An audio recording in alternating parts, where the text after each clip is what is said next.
పవన్ కళ్యాణ్ గారు వర్సెస్ నారా లోకేష్ గారు వీళ్ళిద్దరిలో ఎవరు సీఎం అయితే బాగుంటుంది అంటారు? ఎవరికి ఇవ్వచ్చు అంటారు సీఎం?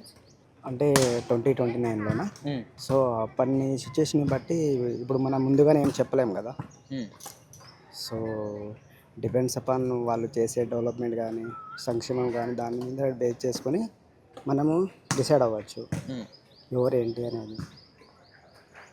అదే నా ఒపీనియన్. ఓకే.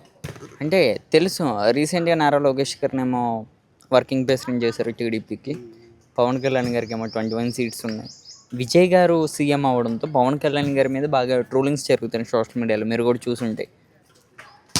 కరెక్టే, కానీ పవన్ కళ్యాణ్ అనే వ్యక్తి సో అతను బేసికల్గా అతని మీద అతనికి నమ్మకం కలిగించట్లేదని నా ఇంటెన్షన్.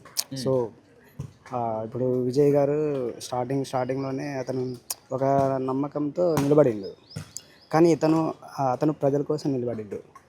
ఇతను ప్రజల కోసం కన్నా అతనుకు ఏదో పదవులు కావాలి, ఆ పదవులు కావాలన్న ఇంటెన్షన్తోనే ముందుకెళ్ళిండు.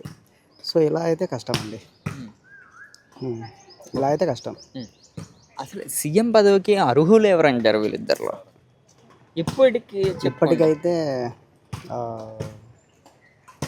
పవన్ కళ్యాణ్కి అయితే కష్టమే.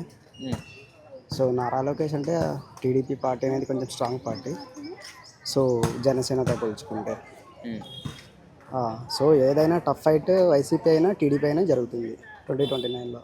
కానీ పవన్ కళ్యాణ్ గారికి ఛాన్స్ లేదు. Thank you.